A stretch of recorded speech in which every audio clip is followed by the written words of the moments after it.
Hello friends, welcome back to my channel. ഇന്നത്തെ ക്ലാസ്സിൽ നമ്മൾ ഡിസ്കസ് ചെയ്യാൻ പോകുന്നത് +2 computer science chapter 3 data structures and operations. നിങ്ങൾ ആരെങ്കിലും ആദ്യമായിട്ടാണ് വീഡിയോ കാണുന്നതെങ്കിൽ ദയവായി ചാപ്റ്റർ 1ഉം ചാപ്റ്റർ 2ഉം നമ്മൾ അപ്ലോഡ് ചെയ്തിട്ടുണ്ട്. ആ വീഡിയോസ് കാണുക, പഠിക്കുക. അതിനുശേഷം ഈ മൂന്നാമത്തെ ചാപ്റ്റർ പഠിക്കുക. എന്നാൽ മാത്രമേ പറയുന്ന കോൺസെപ്റ്റ്സ് നിങ്ങൾക്ക് ക്ലിയർ ആയിട്ട് മനസ്സിലാവുകയുള്ളൂ. ഓക്കെ, അപ്പോൾ ഇന്ന് തുടങ്ങി നമ്മൾ ചാപ്റ്റർ 3 കൂടി പഠിക്കാൻ തുടങ്ങുകയാണ്. അപ്പോൾ വീഡിയോ ഇഷ്ടപ്പെടുകയാണെങ്കിൽ എപ്പോഴും പറയുന്നത് പോലെ വീഡിയോ ലൈക്ക് ചെയ്യുക, നിങ്ങളുടെ ഫ്രണ്ട്സിനും ഷെയർ ചെയ്യുക. അതോടൊപ്പം ഈ ചാനൽ ഒന്ന് സബ്സ്ക്രൈബ് ചെയ്ത് സപ്പോർട്ട് ചെയ്യുക. പിക്ചേഴ്സ് കൊടുത്തിട്ടുണ്ടല്ലേ. ഫസ്റ്റ് വൺ എന്താ, collection of toys, then collection of plates, ഒരു CD പാക്ക്, അതുപോലെ ക്യൂസ്. ഇപ്പോൾ 4 നോക്കിക്കഴിഞ്ഞാൽ ഇപ്പോൾ ആദ്യത്തെ ഫോട്ടോ അല്ലെങ്കിൽ ആദ്യത്തെ ഈ പിക്ക് നോക്കിക്കഴിഞ്ഞാൽ നമുക്ക് ഇവിടെ മനസ്സിലാവും കുറച്ച് ടോയ്സിൻ്റെ കളക്ഷനാണ്. ടോയ്സ് എല്ലാം ഡിസോർഡർ ആയിട്ടാണ് അറേഞ്ച് ചെയ്തിരിക്കുന്നത്, എല്ലാം ഷഫിൾ ചെയ്ത് കിടക്കുകയാണ്.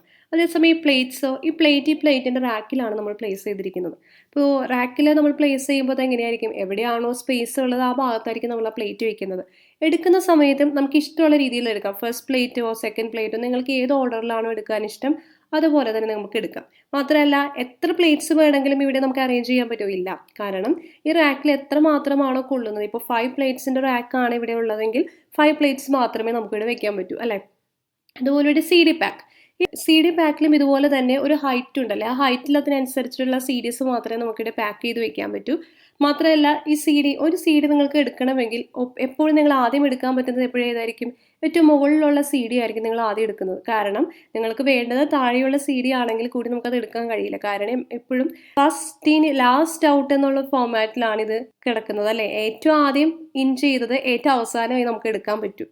അതേസമയം ഈ ക്യൂ ശ്രദ്ധിക്കുക, ഈ ക്യൂവിൽ എങ്ങനെയാണ് അറേഞ്ച്മെന്റ് വരുന്നത്. ഇപ്പോൾ നമുക്കറിയാലോ, ഇപ്പോൾ ക്യൂവിൽ ഒരു ക്യൂവിൽ നിങ്ങൾ എങ്ങനെയാണ് പോയി നിൽക്കുന്നത്, ആ ക്യൂവിൻ്റെ ഏറ്റവും അവസാനത്തെ ഭാഗത്തായിരിക്കും നിങ്ങൾ പോയി നിൽക്കുന്നത്, അതായത് റിയർ എൻഡിലായിരിക്കും പോയി നിൽക്കുന്നത്. അതേസമയം ഒരു ഓട്ടോറിക്ഷയുടെ ക്യൂ ആണെങ്കിലും ഇതേപോലെ തന്നെയാണ്, ഏറ്റവും അവസാനത്തെ ഭാഗത്തായിരിക്കും ഏറ്റവും അവസാനം വരുന്ന ഓട്ടോറിക്ഷ പോയി നിൽക്കുന്നത്. മാത്രമല്ല ഏറ്റവും ആദ്യം ഓടുന്നത് ഏതായിരിക്കും, ഏറ്റവും ഫ്രണ്ടിലുള്ള ഓട്ടോറിക്ഷയ്ക്കായിരിക്കും ഏറ്റവും ആദ്യം പോകാനുള്ള അവസരം ഉണ്ടാകുന്നത്. അതുപോലെ ക്യൂവിൻ്റെ കേസിലും നിങ്ങളിങ്ങനെ വരിയായി നിന്ന് കഴിഞ്ഞാൽ ഏറ്റവും മുമ്പിൽ ആരാണോ ഉള്ളത് ഏറ്റവും ആദ്യം പോകാനുള്ള അവസ്ഥ. പിക്ചർ നോക്കിക്കഴിഞ്ഞാൽ, ഈ ക്യൂവിൻ്റെ പിക്ചർ നോക്കിക്കഴിഞ്ഞാൽ നമുക്ക് പറയാം ഇവിടെ ഫസ്റ്റ് ഇൻ ഫസ്റ്റ് ഔട്ട് ഫോർമാറ്റിലാണല്ലേ. അതായത് ആദ്യം ഇന്നാവുന്ന ആള് ആദ്യം ഔട്ടാവുന്നു അല്ലേ. ഇവിടെ ഏറ്റവും ക്യൂവിൽ ഏറ്റവും ഫ്രണ്ടിൽ നിൽക്കുന്ന ആളായിരിക്കും ആദ്യം ഔട്ടാവുന്നത്. അപ്പോൾ നമുക്ക് ഡാറ്റ സ്ട്രക്ചേഴ്സ് എന്ന് പറയുന്ന ഈ കോൺസെപ്റ്റും നമുക്ക് ഇതുമായിട്ട് കണക്ട് ചെയ്തിട്ട് പറയാം. ഡാറ്റ സ്ട്രക്ചേഴ്സിന്റെ ഡെഫിനിഷൻ എന്താണെന്ന് നോക്കാം. Data structure is a particular way of organizing similar or dissimilar logically related data items which can be processed as a single unit. അതായത് സിമിലർ ആയിട്ടുള്ള അല്ലെങ്കിൽ ഡിസിമിലർ ആയിട്ടുള്ള ലോജിക്കലി റിലേറ്റഡ് ഡാറ്റ ഐറ്റംസിനെ ഒരു single unit ആയിട്ട് process ചെയ്യുന്ന വേ ആണ് അല്ലെങ്കിൽ ഒരു മെത്തേഡാണ് ഡാറ്റ സ്ട്രക്ചേഴ്സ് എന്ന് പറയുന്നത്. ഈ ലോജിക്കലി റിലേറ്റഡ് ഡാറ്റ ഐറ്റംസ് എന്ന് പറഞ്ഞാൽ എന്തായിരിക്കും, ഇപ്പോൾ കഴിഞ്ഞ ക്ലാസ്സുകളിൽ ഇപ്പോൾ നമ്മൾ സ്ട്രക്ചേഴ്സിൻ്റെ ചാപ്റ്ററിലെല്ലാം ഒരു എക്സാമ്പിൾ പഠിച്ചതാണ്. ഇപ്പോൾ സ്റ്റുഡൻറ്റിൻ്റെ ഡീറ്റെയിൽസ് എടുത്തു കഴിഞ്ഞാൽ അവിടെ ഡിഫറെൻറ്റ് ഡാറ്റ ടൈപ്സ് വരുന്നില്ലേ. സ്റ്റുഡൻറ്റിൻ്റെ റോൾ നമ്പർ വരുന്നുണ്ട്, സ്റ്റുഡൻറ്റ് നെയിം വരുന്നുണ്ട്. നെയിം എന്ന് പറയുന്നൊരു ക്യാരക്ടർ ഡാറ്റ ടൈപ്പാണ്. സ്റ്റുഡൻറ്റ് ഏജ് എന്ന് പറയുന്നത് ഒരു ഇൻറ്റ് ഡാറ്റ ടൈപ്പാണ്. പക്ഷേ ലോജിക്കലി റിലേറ്റഡ് ഐറ്റംസ് ആണ് അവയെല്ലാം, കാരണം അതെല്ലാം ഒരു സ്റ്റുഡൻറ്റിൻ്റെ ഡീറ്റെയിൽസ് ആണ്. അതുപോലെ ലോജിക്കലി റിലേറ്റഡ് ആയിട്ടുള്ള ചിലപ്പോൾ സിമിലർ ആയിരിക്കാം, അല്ലെങ്കിൽ ഡിസിമിലർ ആയിട്ടുള്ള ഡാറ്റാസ് ആയിരിക്കാം. അങ്ങനെയുള്ള ഡാറ്റാസിനെ നമുക്ക് പ്രോസസ്സ് ചെയ്യാൻ സിംഗിൾ യൂണിറ്റ് ആയിട്ട് പ്രോസസ്സ് ചെയ്യുന്ന മെത്തേഡാണ് ഡാറ്റ സ്ട്രക്ചേഴ്സ് എന്ന് പറയുന്നത്. മനസ്സിലായല്ലോ. അടുത്തതായിട്ട് ഡാറ്റ സ്ട്രക്ചേഴ്സിൻ്റെ ക്ലാസിഫിക്കേഷനാണ് നമ്മൾ പഠിക്കാൻ പോകുന്നത്. അപ്പോൾ ശ്രദ്ധിച്ചിരിക്കുക. ഇപ്പോൾ ഡാറ്റ സ്ട്രക്ചേഴ്സിൻ്റെ ക്ലാസിഫിക്കേഷൻ ഇതാണ്. ഡാറ്റ സ്ട്രക്ചേഴ്സിനെ നമുക്ക് രണ്ടായിട്ട് ക്ലാസിഫൈ ചെയ്യാം. ഏതൊക്കെയാണ്? Simple data structures and compound data structures. ഇപ്പോൾ സിമ്പിൾ ഡാറ്റ സ്ട്രക്ചേഴ്സിൽ എന്തൊക്കെയാണ് വരുന്നത്? Array structure. അപ്പോൾ ഇത് രണ്ടും നമുക്ക് ഫെമിലിയർ ആണ് അല്ലേ, ഇത് രണ്ടും നമ്മൾ പഠിച്ചതാണ്. ഇപ്പോൾ സിമ്പിൾ ഡാറ്റ സ്ട്രക്ചേഴ്സ് കമ്പൈൻ ചെയ്തിട്ടാണ് നമ്മൾ കോമ്പൗണ്ട് ആയിട്ടുള്ള ഡാറ്റ സ്ട്രക്ചേഴ്സ് ഉണ്ടാക്കുന്നത് അല്ലേ. അപ്പോൾ ഈ കോമ്പൗണ്ട് ഡാറ്റ സ്ട്രക്ചേഴ്സിൽ വീണ്ടും നമുക്ക് ഡിവൈഡ് ചെയ്യാം. ഏതൊക്കെയാണ്? Linear data structure and non linear data structure. ഇനി ലീനിയർ എന്ന് പറഞ്ഞാൽ എന്തായിരിക്കും? അതായത് ഡാറ്റ സ്ട്രക്ചേഴ്സ് എന്ന് പറയുമ്പോൾ ഒരു കളക്ഷൻ ഓഫ് എലമെൻറ്റ്സ് ആണ്. ഈ ലീനിയർ ഡാറ്റ സ്ട്രക്ചേഴ്സിൽ ഈ എലമെൻറ്റ്സിൻ്റെ കളക്ഷൻ ഒരു സീക്വൻസ് ആയിട്ടാണ് ഫോം ചെയ്യുന്നത്. അതായത് അവിടെ എലമെൻറ്റ്സ് അലോക്കേറ്റ് ചെയ്യുന്നത്, എലമെൻറ്റ്സിൻ്റെ മെമ്മറി അലോക്കേഷൻ എപ്പോഴും സീക്വൻഷ്യൽ ഓർഡർ ആയിരിക്കും, കണ്ടിന്യൂസ് മെമ്മറി ലൊക്കേഷൻ ആയിരിക്കും. ഉദാഹരണമായിട്ട് ഇപ്പോൾ ആദ്യത്തെ ഒരു എലമെൻറ്റ് അലോക്കേറ്റ് ചെയ്യുന്ന മെമ്മറി ലൊക്കേഷൻ 1 ആണെങ്കിൽ തൊട്ടടുത്ത എലമെൻറ്റ് അലോക്കേറ്റ് ചെയ്യുന്നത് സെക്കൻഡ് ലൊക്കേഷനിലായിരിക്കും, അടുത്തത് തേർഡ് ലൊക്കേഷനിലായിരിക്കും. ഇപ്പോൾ 1 2 3 4 അങ്ങനെ ഒരു സീക്വൻസ് ആയിട്ടായിരിക്കും അവിടെ എന്ത് ചെയ്യുന്നത്, എലമെൻറ്റ്സ് അറേഞ്ച് ചെയ്യുന്നത്. അതുകൊണ്ടാണ് ഒരു സീക്വൻഷ്യൽ മെമ്മറി അലോക്കേഷൻ എന്ന് പറയുന്നത്. അതുകൊണ്ട് നമുക്ക് സീക്വൻഷ്യൽ മെമ്മറി അലോക്കേഷൻ ആയതുകൊണ്ട് തന്നെ നമുക്ക് എലമെൻറ്റ്സിന് സെർച്ച് ചെയ്യാനൊക്കെ എളുപ്പമായിരിക്കും അല്ലേ. അപ്പോൾ ലീനിയറിൽ നമുക്ക് പഠിക്കാനുള്ളതാണ് stack, queue, link list. Okay, ഇനി അടുത്തത് നോൺ ലീനിയർ. ഇപ്പോൾ നോൺ ലീനിയർ എന്തായിരിക്കും, ലീനിയറിൻ്റെ ഓപ്പോസിറ്റ്. അതായത് ഇവിടെ എലമെൻറ്റ്സ് അറേഞ്ച് ചെയ്യുമ്പോൾ ഒരു സീക്വൻസ് ഒന്നും ഫോം ചെയ്യുന്നില്ല. മാത്രമല്ല എലമെൻറ്റ്സ് അറേഞ്ച് ചെയ്യുന്നത് എങ്ങനെയായിരിക്കും, റാൻഡം മെമ്മറി ലൊക്കേഷനിലായിരിക്കും. അതായത് ഇപ്പോൾ ഫസ്റ്റ് എലമെൻറ്റിൻ്റെ മെമ്മറി ലൊക്കേഷനും സെക്കൻഡ് എലമെൻറ്റ് മെമ്മറി ലൊക്കേഷനും തമ്മിൽ പ്രത്യേകിച്ച് ബന്ധമൊന്നും ഉണ്ടാവില്ല. റാൻഡം പല സ്ഥലങ്ങളിലായിട്ടായിരിക്കും എന്ത് ചെയ്യുന്നത്, അവ അറേഞ്ച് ചെയ്തിരിക്കുന്നത്. അപ്പോൾ അതിൻ്റെ എക്സാമ്പിളാണ് ട്രീ, ഗ്രാഫ്. അപ്പോൾ ഇവിടെ ഈ നോൺ ലീനിയർ ഡാറ്റ സ്ട്രക്ചേഴ്സ് എന്ന് പറയുന്നത് കുറച്ചുകൂടി കോംപ്ലക്സ് ആയിട്ടുള്ള ഡാറ്റ സ്ട്രക്ചറാണ്. അപ്പോൾ നമുക്ക് നമ്മുടെ +2 ലെവലിൽ ലീനിയർ ഡാറ്റ സ്ട്രക്ചേഴ്സിനെ കുറിച്ചാണ് ഈ ചാപ്റ്ററിൽ കൂടുതലായിട്ട് പഠിക്കുന്നത്. ഓക്കെ, വളരെ മനസ്സിലാക്കി പഠിക്കേണ്ട ഒരു ചാപ്റ്ററാണ്. കാരണം നിങ്ങൾ ഹയർ സ്റ്റഡീസിന് പോയാലും ഈ ഡാറ്റ സ്ട്രക്ചേഴ്സിൻ്റെ ഒരു ബേസ് ഉള്ളത് വളരെ നല്ലതായിരിക്കും. Okay, data structures may be classified as static data structures and dynamic data structures. Memory അലോക്കേഷൻ്റെ ബേസിസിൽ നമുക്ക് ഈ ഡാറ്റ സ്ട്രക്ചേഴ്സിനെ വീണ്ടും രണ്ടായിട്ട് ഡിവൈഡ് ചെയ്യാം. അത് ഏതൊക്കെയാണ്, സ്റ്റാറ്റിക് ഡാറ്റ സ്ട്രക്ചേഴ്സ്, അതുപോലെ തന്നെ ഡൈനാമിക് ഡാറ്റ സ്ട്രക്ചേഴ്സ്. ഇപ്പോൾ നമ്മൾ ഫസ്റ്റ് ചാപ്റ്ററായ സ്ട്രക്ചേഴ്സ് ആൻഡ് പോയിന്റേഴ്സ് പഠിച്ചപ്പോൾ അതിലെല്ലാം നമ്മൾ static memory allocation, dynamic memory അലോക്കേഷനൊക്കെ പഠിച്ചതാണ്. അപ്പോൾ അതുമായിട്ട് ബന്ധപ്പെട്ട് തന്നെ നമുക്ക് ഇതും പഠിക്കാം അല്ലേ. എന്താണ് ഈ സ്റ്റാറ്റിക് ഡാറ്റ സ്ട്രക്ചേഴ്സ് എന്ന് പറയുമ്പോൾ, the required memory is allocated before the execution of the program and the memory space will be fixed throughout the execution. Static എന്ന് പറയുമ്പോൾ എന്താ, അവിടെ എക്സിക്യൂഷന് വേണ്ടി നമ്മൾ അവിടെ അലോക്കേറ്റ് ചെയ്യുന്ന മെമ്മറി സ്പേസ് എന്ന് പറയുന്നത് ഫിക്സ്ഡ് മെമ്മറി ആയിരിക്കും. പ്രോഗ്രാം തുടങ്ങുന്നതിന് മുൻപ് തന്നെ ആ മെമ്മറി അവിടെ അലോക്കേറ്റ് ചെയ്യും, നമുക്കത് ചേഞ്ച് ചെയ്യാൻ പറ്റത്തില്ല. That is the size of the data structure is specified during the design and it cannot be change later. ഇപ്പോൾ സ്റ്റാറ്റിക് ഡാറ്റ സ്ട്രക്ചേഴ്സിൻ്റെ കേസിൽ എത്ര സൈസാണോ നമ്മൾ ആ ഡാറ്റ സ്ട്രക്ചേഴ്സിന് വേണ്ടത് അത് നമ്മൾ എന്തായാലും എന്ത് ചെയ്യണം, സ്പെസിഫൈ ചെയ്യണം. നമുക്കത് വീണ്ടും അത് ചേഞ്ച് ചെയ്യാനുള്ള ഒരു ഓപ്ഷൻ അവിടെ ഉണ്ടാവില്ല.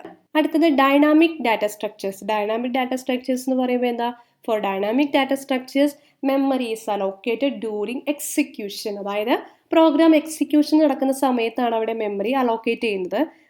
Data structures is implemented using link list are dynamic in nature. അതായത് ലിങ്ക് ലിസ്റ്റ് നമ്മൾ ഉപയോഗിച്ച് നമ്മൾ ഡാറ്റ സ്ട്രക്ചേഴ്സ് ഇംപ്ലിമെൻറ്റ് ചെയ്യുന്നത് ഡൈനാമിക് ഡാറ്റ സ്ട്രക്ചേഴ്സിന് ഒരു എക്സാമ്പിളാണ്. The size of the collection will not be specified in advance. Rather, it grows or shrinks during the runtime as per users' desires. അതായത് dynamic data സ്ട്രക്ചേഴ്സിൽ എത്ര size വേണം നമ്മുടെ data സ്ട്രക്ചറിൻ്റെ എന്ന് നമ്മൾ നേരത്തെ തന്നെ സ്പെസിഫൈ ചെയ്യേണ്ട ആവശ്യമില്ല. സൈസ് വേണമെങ്കിൽ കൂടാം, അല്ലെങ്കിൽ ചിലപ്പോൾ സൈസ് വേണമെങ്കിൽ കുറയും. അതെല്ലാം നമ്മുടെ ഇഷ്ടം അനുസരിച്ച് റൺ ടൈമിൽ എന്ത് ചെയ്യും, ഡാറ്റ സ്ട്രക്ചേഴ്സിൻ്റെ സൈസ് അവിടെ വേരി ചെയ്യാം. ഇപ്പോൾ ഇതൊക്കെയാണ് സ്റ്റാറ്റിക് ഡാറ്റ സ്ട്രക്ചേഴ്സും ഡൈനാമിക് ഡാറ്റ സ്ട്രക്ചേഴ്സും തമ്മിലുള്ള മെയിൻ ഡിഫറൻസ്. അടുത്തതായിട്ട് operations on data structures. Data സ്ട്രക്ചേഴ്സിൽ കോമൺ ആയിട്ട് വരുന്ന ഓപ്പറേഷൻസ് ആണ് നമ്മൾ അടുത്തതായിട്ട് പഠിക്കാൻ പോകുന്നത്. ഇതിൽ ഫസ്റ്റ് വൺ ട്രാവേഴ്സിങ്. ഇപ്പോൾ ട്രാവേഴ്സിങ് നമുക്ക് മിക്കവർക്കും അറിയാലോ, കാരണം +1 നമ്മൾ പഠിച്ചതാണ്. അറേ ട്രാവേഴ്സിലൊക്കെ നമ്മൾ പഠിച്ചതല്ലേ, അതിൻ്റെ പ്രോഗ്രാംസ് ഒക്കെ നമ്മൾ നോക്കിയതാണ്. അപ്പോൾ ട്രാവേഴ്സിങ് എന്ന് പറയുമ്പോൾ എന്താണ്, traversing is an operation in which each element of data structure is visited. Data സ്ട്രക്ചറിലുള്ള എല്ലാ എലമെൻറ്റ്സും വിസിറ്റ് ചെയ്യുന്ന ഓപ്പറേഷനാണ് ട്രാവേഴ്സിങ് എന്ന് പറയുന്നത്. The traversal proceeds from first element to the last one in the data structure. അതായത് ആദ്യത്തെ എലമെൻറ്റ് തുടങ്ങി അവസാനത്തെ എലമെൻറ്റ് വരെ നമ്മൾ എന്ത് ചെയ്യും, ട്രാവേഴ്സൽ ചെയ്യും. അതായത് ആദ്യത്തെ എലമെൻറ്റ് തുടങ്ങി അവസാനത്തെ എലമെൻറ്റ് വരെ നമ്മൾ എന്ത് ചെയ്യും, വിസിറ്റ് ചെയ്യും. അതിനെയാണ് നമ്മൾ എന്ത് പറയുന്നത്, ട്രാവേഴ്സിങ്. സെർച്ചിങ് എന്തായിരിക്കും, നമ്മൾ നോർമലി സെർച്ചിങ് എന്ന് പറയുന്നത് നമ്മുടെ ഏതെങ്കിലും ഒരു സാധനം കാണാതെ പോയി, നമ്മളത് സെർച്ച് ചെയ്യും. അല്ലെങ്കിൽ നമുക്ക് എന്തെങ്കിലും ഒരു സാധനം ആവശ്യമാണ്. ഇപ്പോൾ നിങ്ങളുടെ ടേബിളിൽ തന്നെ നിങ്ങൾക്ക് പെട്ടെന്ന് ഒരു സാധനം ആവശ്യമായിട്ട്, നിങ്ങളുടെ മൊബൈൽ ആവശ്യമായിട്ട് വന്നു, നിങ്ങൾ ആ മൊബൈലിനോട് സെർച്ച് ചെയ്യും അല്ലേ. അപ്പോൾ സെർച്ചിങ് എന്ന് പറയുന്നത് എന്താ, searching in the literal sense is the process of finding the location of A particular element in a data structure. ആ ഡാറ്റ സ്ട്രക്ചറിൽ നമുക്ക് ആവശ്യമുള്ള ഏതെങ്കിലും ഒരു എലമെൻറ്റിൻ്റെ ലൊക്കേഷൻ ഫൈൻഡ് ചെയ്യുന്നതിനാണ് നമ്മൾ സെർച്ചിങ് എന്ന് പറയുന്നത്. Searching may also be A process of finding locations of all elements satisfying one or more condition. മാത്രമല്ല സെർച്ചിങ്ങിന് നമുക്ക് വളരെ സിമ്പിളായിട്ട് നമുക്ക് എന്ത് പറയാം, സെർച്ചിങ് എന്ന് പറഞ്ഞാൽ എന്താ, accessing the values stored in the data structure. Data സ്ട്രക്ചറിൽ സ്റ്റോർ ചെയ്ത് വെച്ചിരിക്കുന്ന വാല്യൂസിനെ ആക്സസ് ചെയ്യുന്നതിനെയാണ് നമ്മൾ സെർച്ചിങ് എന്ന് പറയുന്നത്. അടുത്തത് ഇൻസേർട്ടിങ് എന്ന് പറയുമ്പോൾ എന്തായിരിക്കും, ഡാറ്റ സ്ട്രക്ചറിലേക്ക് എലമെൻറ്റ്സ് ആഡ് ചെയ്യുന്നതിനെയാണ് ഇൻസേർട്ടിംഗ് എന്ന് പറയുന്നത്. Insertion is the operation in which a new data is added at a particular place in the data structure. Data സ്ട്രക്ചറിൽ ഒരു പ്രത്യേക പ്ലേസിലേക്ക് ഒരു എലമെൻറ്റിനെ ആഡ് ചെയ്യുന്ന ഓപ്പറേഷനാണ് ഇൻസേർഷൻ. അപ്പോൾ ചില കേസുകളിൽ എന്തായിരിക്കും, ഈ ഡാറ്റ സ്ട്രക്ചറിലെ ഒരു പ്ലേസിലേക്കായിരിക്കും നമുക്ക് എന്ത് ചെയ്യേണ്ടത്, എലമെൻറ്റിനെ ആഡ് ചെയ്യേണ്ടത്. അപ്പോൾ ആദ്യം തന്നെ നമ്മൾ എന്ത് ചെയ്യും, ഏത് പ്ലേസിലേക്കാണോ ആ എലമെൻറ്റിനെ നമുക്ക് ആഡ് ചെയ്യേണ്ടത് ആ പ്ലേസ് നമ്മൾ ഫൈൻഡ് ചെയ്യണം. അതിന് ശേഷമായിരിക്കും നമ്മൾ എലമെൻറ്റിനെ അവിടെ ഇൻസേർട്ട് ചെയ്യുക. ക്ലിയർ ആയല്ലോ.